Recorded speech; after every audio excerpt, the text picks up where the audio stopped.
Hi friends, welcome back to my channel if you're new, and not if you're new, that's not a welcome back. Welcome to my channel if you're new. My name is Kirsten. Clearly I haven't nailed down my YouTube intro spiel, so whatever. But I do provide a lot of authentic, just real content here on YouTube. I'm really talking to you as just myself, so if you like that sort of thing, subscribe if you haven't already. Anyway, let's get on with the video. I'm very thrilled to talk about today's subject because I went through and I wrote down all the things that I personally think about in class as, well, kind of former professional, but I've danced professionally and I still consider myself to think and behave like a professional dancer, so whatever, my personal life aside, these are things that also I know many professional dancers share with me about what's going on in our heads when we're going through our daily class ritual to prepare for the rest of the day of rehearsals or upcoming performances or whatever. And if you are a professional or you dance seriously, I would love to know, or even if you don't dance seriously, I'd love to know what's going on in your head whenever you take a daily ballet class. I think it would be interesting for all of us to know and share and build this community even more. So please feel free to share. Okay, so first and foremost, when I'm taking class, and I shouldn't have to mention it for every point, but again, this is similar throughout all professionals, I'm sure. I'm very focused on the sensations within my body, and that sort of physical feedback within myself helps me to know if I'm doing something technically correct or incorrect, because I've practiced for so many years at this point that my technique is in my muscle memory. So it's out of habit that I do certain things correctly or incorrectly, and I've memorized what those feelings of success or technical failure, I guess, feel like within myself. And so then I'm free to not rely on the mirror to give me some sort of feedback within myself to know, am I doing something well, or do I need to focus on it a little bit more? So that's what I do. I personally don't stand in a place where I can see myself in the mirror at bar, mostly because of how my studio is set up, but also just by default I started to enjoy that, and it's something that actually helped me to improve my work on stage and to be more consistent in my technique on stage, because I used to rely so much on the mirror to have visual feedback with myself to know if I'm doing something well or not and kind of dictate the direction I take in class mentally. And then I would get on stage and be left with only the sensations within my body. There's no mirror, there's no visual feedback, and it kind of rattled me a little bit.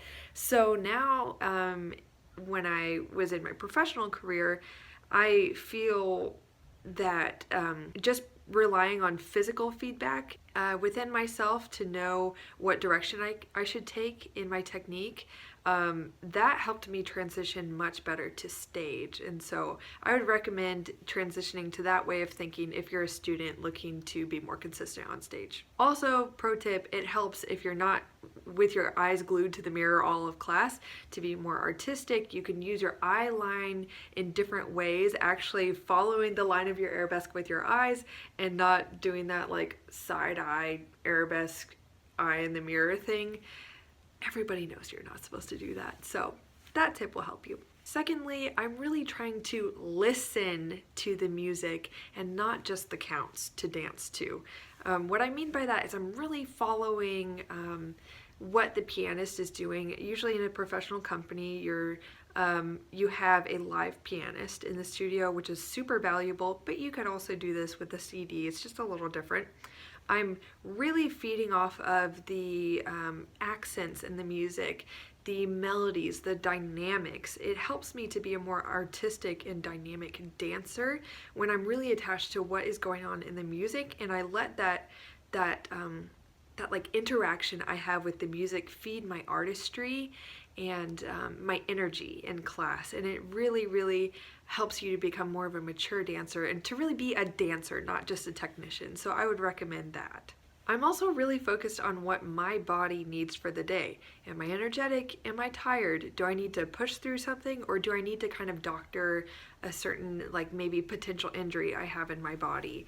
This is something that all serious dancers go through. When you start pushing yourself a lot physically, you go through some injuries, some aches, some pains. And so as you develop in your practice, you learn to really be in tune with what is going on in your body and how you either need to decide to push through class in certain ways or kind of adapt class to dance in a more sustainable way that doesn't lead to injury or something like that. Now, of course, this is also sensitive to your environment. If you're in a school, usually you need to either communicate to an instructor that you have some sort of injury so that they can kind of adjust their expectations of you and they understand if you need to adapt a step. But usually in a professional company, classwork within reason is for you. So though sometimes repetiteurs and people like that will come in, or the director will come in and watch class or teach class to set up casting for the next ballet, usually class is just for you to focus on yourself and your technique. And so there is that flexibility to do everything on releve. If you want to do the whole fondue combination or adagio or whatever, all on releve, and push yourself harder and do that pirouette combination 3 times, or you can dial it back. It's understood that you're in the room because you're smart enough to know what's best for you and your practice and your technique. So there is that flexibility. So I practice that attentiveness in my own body. So most of the time in class, another point is that I'm trying to always tell myself to relax. When you're not relaxed, when you're very tense, your movements tend to be completely inefficient. You run out of energy much faster because your muscles are tense. You tend to not be able to move with expression and freedom. You tend to have smaller movements when you're tense. So I'm basically always telling myself, just relax, relax, relax, and engage the parts of my body that are like my powerhouse, my core, maybe my upper legs, my calves, my feet for good footwork. There's always a part of my body that is taking on the most work for each movement, if that makes sense. So I'm very in tune so that I could put energy where it's going to pay off and take away energy from things that don't pay off, like holding a lot of tension in my upper body or always trying to move my upper body when maybe the step is all about showing expressiveness in your footwork or your leg work, whatever it is. I do hope that makes sense. So it's about relaxation, efficiency, so that you can do bigger, more expressive movements, or more powerful movements, either way. The next thing is that in class, I'm always focusing and reminding myself of my strengths as a dancer so that I could always welcome myself to like push into that more, play with it more, turn it up more, you know, like if my personal strengths are like my quality of movement, my expressiveness, my port de bras, I'm always trying to see how I can make that better, because that leads me to put a lot of positive energy into my work. I'm trying to make my strengths better, and conversely, I do focus on minimizing my weaknesses and working on things that are something that needs to improve, but I don't try to sink a lot of energy into it because it drains me emotionally and physically. So I've talked about this in a couple other videos. I think there are certain things I've accepted within my technique that I'm not going to be a rock star at, but I get them to like an acceptable level. And there are certainly things I'm totally open to correction and making myself better. So I will put energy into improving something. But if I kind of feel like it's a lost cause, I don't like pour all of myself into it, because that is not the best use of my day, my time, my energy, emotional and physical energy. So in class, I always try to balance that with enhancing my strengths and addressing things that need to kind of, like the bar needs to be raised on those, but it's a balance so I could keep my positive state of mind and my positive energy going, which leads me to have better physical energy and a better attitude throughout the day. My second to last point is that when the teacher is either talking or showing a combination, I try to be all in.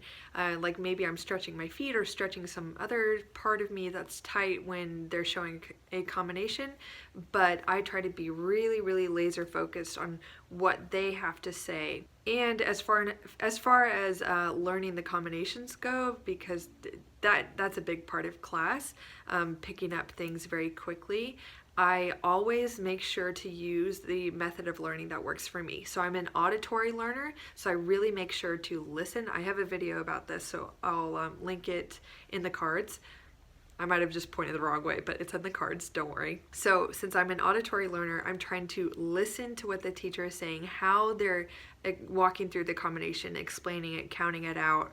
And so for me, I kind of create a little song in my head, or like this rhythmic pattern in my head that I'll kind of repeat while I'm doing the combination, and it helps me consistently perform something as they showed it. So that's what works for me. But any professional knows how they learn best, and so when they're focused on whoever is showing the combination, when they're doing that, they are learning the combination through the method that works for them, and that helps me to be efficient with learning. I'm quick, and I don't tend to freak out like, oh, I don't know the combination, because I invested my energy when they were showing it into that time. I will add that whenever I'm tempted to be distracted in class or think about something that is not pertinent to that like hour and a half of time, I will like notice those thoughts that I'm having and just remind myself that I can't do something about that right now. It's not important right now. And I just really try to redirect my energy into the present moment. Like, it's a very good meditative practice almost, to like be aware of your thoughts that aren't helping you and draw your energy back to the present moment.